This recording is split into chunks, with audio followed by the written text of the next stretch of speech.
हाँ देखिए यहाँ पे आज नया चैप्टर समाकलन कैसे लगेगा, समाकलन के लिए बेसिक रूल, समाकलन के लिए फार्मूला। आज हम शुरू से अपने जो 11th के बच्चे हैं, जो 11th से 12th में जा रहे हैं, उनके लिए कुछ मौखिक ओरल चाहे सिंपल समाकलन बताने जा रहे हैं। इसको समझने का प्रयास करिए कि समाकलन आखिर लगेगा कैसे। तो ये चैप्टर है हमारा समाकलन का। इंग्लिश में इसको एक नाम देते हैं, उसका नाम है इंटीग्रेशन। देखो लगेगा कैसे, एकदम बेसिक फार्मूला। जैसे हम लोग क्या पढ़ते थे, उसको बोलते हैं अवकलन पढ़ते थे, जस्ट उसी का उल्टा हमारा समाकलन होगा। जैसे पहला मैं कुछ फार्मूला बताता हूं। हाँ, और ये जो फार्मूला है अपना पहला, ये इंटीग्रेशन का चिन्ह है।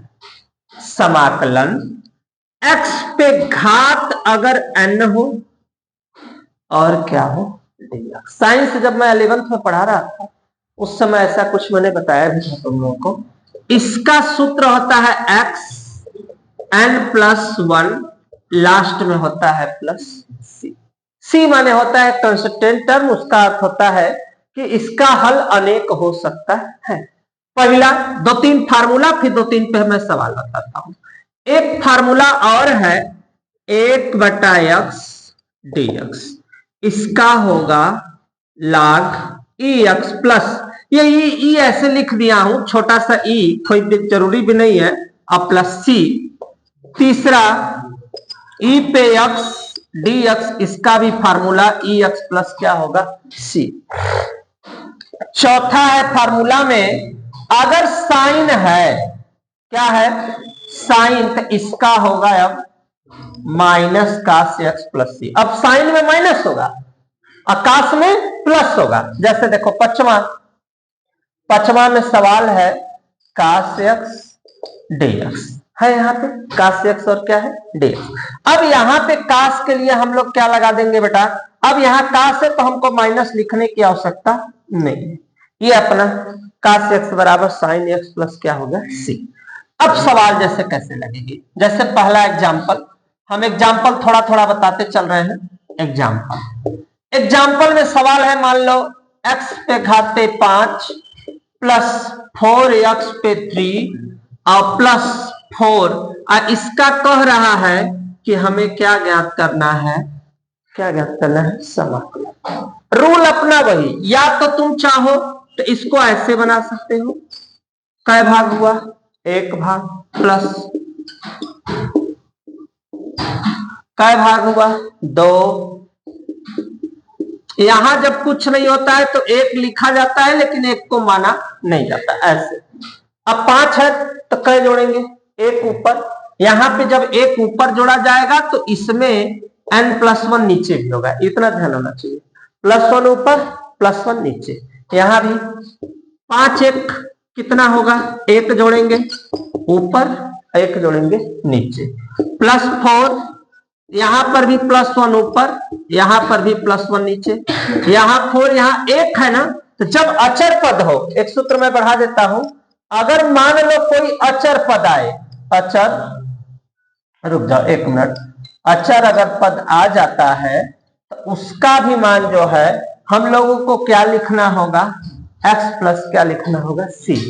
चलो कोई दिक्कत नहीं, मैं अभी नीचे बता देता हूं, अगर नहीं दिख रहा है तो रुक जाओ 1 मिनट में बना देता हूं कि अगर अचर पद अगर आ जाए, देखो ठीक है ना, अगर यहाँ पे कोई अचर पद आ जाए, कोई संख्या आ जाए, तो उसका मान हमें क्या लिखना है, x प्लस क्या लिखना है, c। यहां पर भी कुछ नहीं है तो हम क्या मानेंगे, 1 का समाकलन होगा x प्लस c। अब इसको हल कर देते, 5 1 कितना हो जाएगा, 6, यहाँ पे 3 1 कितना हो जाएगा, 4, यहाँ पे हो जाएगा 4x प्लस c। 4 से 4 क्या हुआ, कट गया, बटा 6, x पे 4 प्लस 4x प्लस c, यही अपना क्या हुआ, आंसर। और ये हो गया समाकलन के लगाने का तरीका। फिर हम नेक्स्ट वीडियो में मिलते हैं। देखो कैसे लगेगा। एग्जाम्पल में दिया हुआ है इंटीग्रेशन x पे 5, ठीक, एकदम देखो बेसिक, जिसको समाकलन नहीं आता है उसको भी समझ में आ जाएगा, एकदम बेसिक नॉलेज। 5 +1 ऊपर, अब +1 नीचे, प्लस सी, 5 कितना होगा 6/6 प्लस सी, यही अपना क्या हुआ। कोई दिक्कत यहां तक किसी को? दूसरे सवाल में अब कौड़ी दे दिया है, तो देखो हमको नहीं परेशान होना, कौड़ी दे चाहे कुछ भी दे, इंटीग्रेशन कौड़ी हटा दो, क्या लिखोगे x पे 1/2, यहां dx, +1 ऊपर, अब +1 कहां करेंगे नीचे, बस एकदम बेसिक नॉलेज।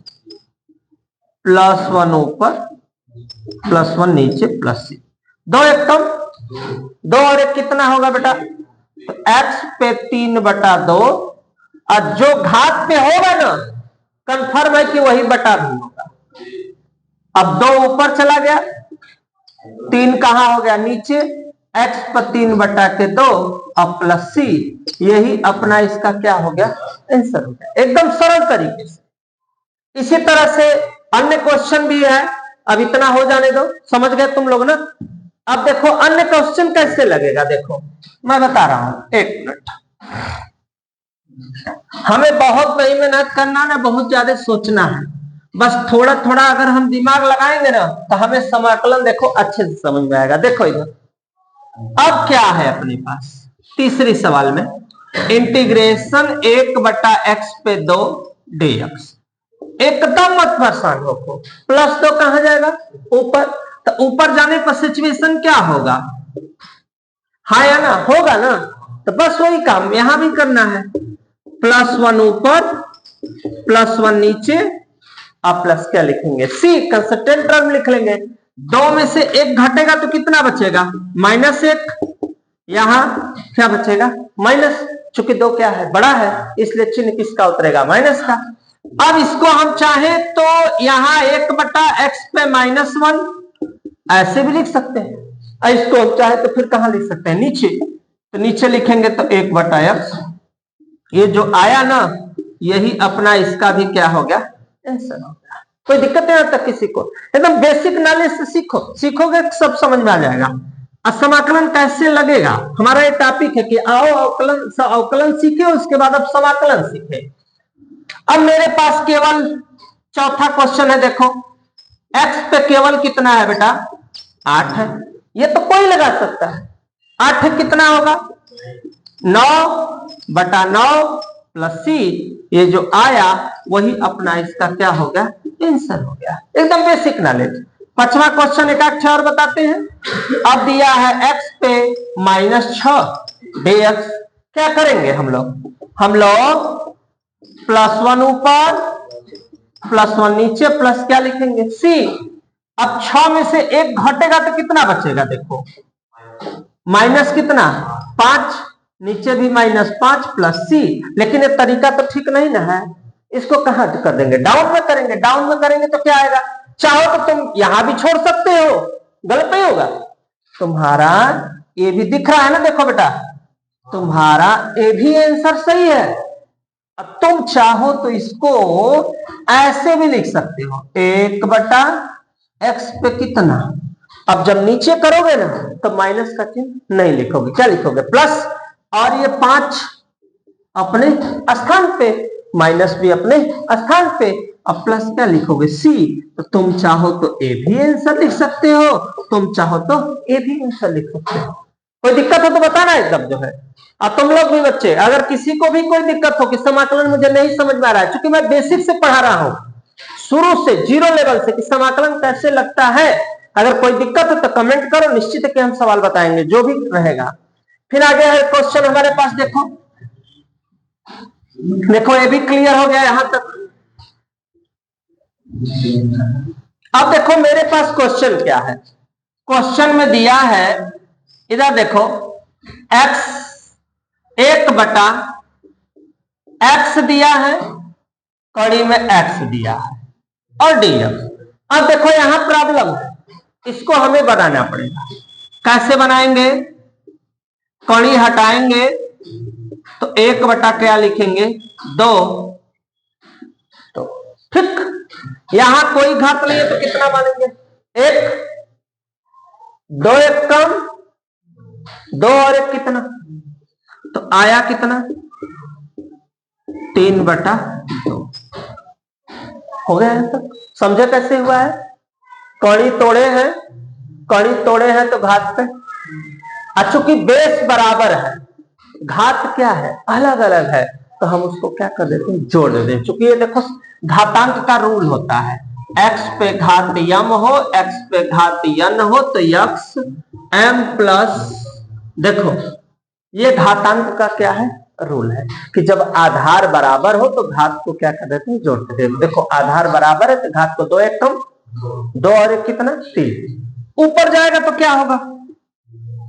x पे -3 बटा 2। नीचे से कहां चला गया? ऊपर। रूल वही, +1 ऊपर और +1 कहां? नीचे। +1 ऊपर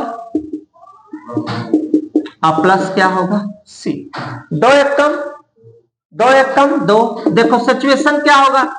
3 + 2 बटा के 2, यहां भी यहीं पे हो जाएगा 3 + 2 बटा के 2 प्लस c अपने स्थान पे हो जाएगा।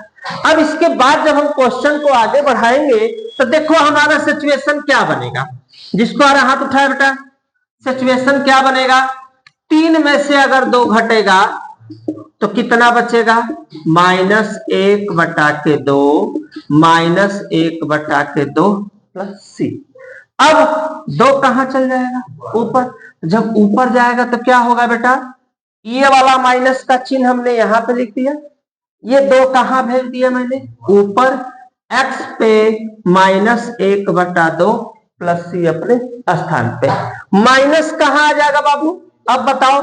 नीचे आएगा तो x पे 1 बटा 2 प्लस c अपने स्थान पे। अब हम चाहे, तुम लोग देखो, सोचो कितना अच्छा सवाल दिया है। अगर हम लोग चाहे तो इसको -2, x पे 1 बटा 2 के जगह कड़ी में 2 और कड़ी में x प्लस c, यही अपना क्या हो गया? आंसर। स्क्रीनशॉट ले बेटा, नेक्स्ट क्वेश्चन में फिर हम लोग मिलते हैं।